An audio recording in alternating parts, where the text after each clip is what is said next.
কি দেখে মনে হচ্ছে না ছোট্ট ছোট্ট কেক? এগুলো হচ্ছে পাকা আমের ফুলুরি। একেবারে নরম তুলতুলে আমের বড়াও বলা যেতে পারে, পুরোই স্পঞ্জি। আসসালামু আলাইকুম। পাকা আমের ফুলুরি বানানোর জন্য আমি 1 কাপ পরিমাণে দুধ নিয়ে নিচ্ছি আর নিয়ে নিচ্ছি সুজি 1 কাপ পরিমাণে।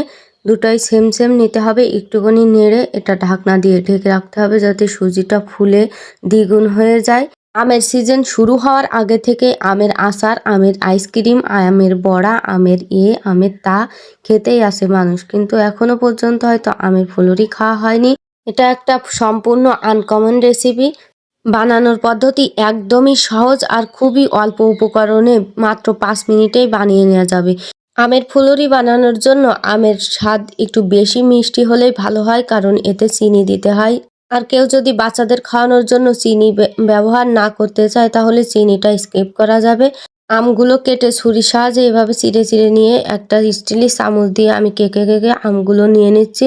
একটু বেশি পাকা আম নিলে ভালো হয়, তাহলে এটা ওঠাতে কোনো সমস্যা হয় না। আমটা পুরোই রেডি।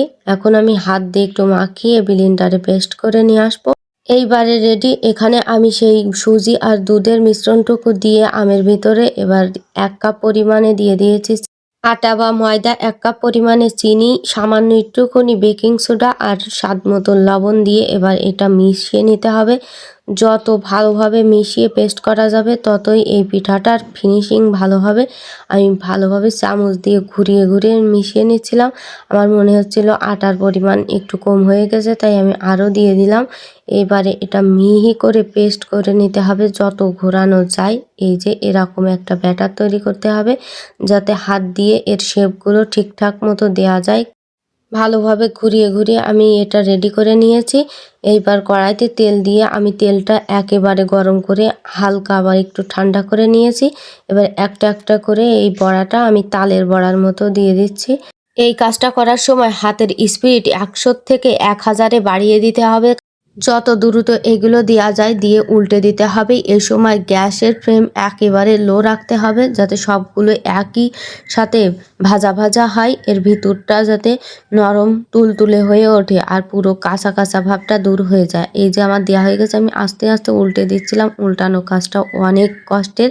আমি অফ ক্যামেরায় উল্টে নিয়েছি। এগুলো পুরোপুরি ভেজে লাল লাল করে নিইনি, কিছুটা হলুদ হলুদ রেখেছি যাতে দেখতে সুন্দর হয়। আমার প্রায় সবগুলোই ভাজা কমপ্লিট। এবার নামিয়ে নিয়েছি। দুঃখের বিষয় একটাই যে আমি ভাজতে ভাজতে প্রায় অর্ধেক শেষ করে ফেলেছি। এগুলো এতই নরম তুলতুলে যে একবারে 100 পিস খেয়ে নেওয়া যাবে, কোনো সমস্যা হবে না। এই যে একেবারে স্পঞ্জি। আমার তো মনে হচ্ছিল আমি একাই সবগুলো শেষ করে দিই। আল্লাহ হাফেজ।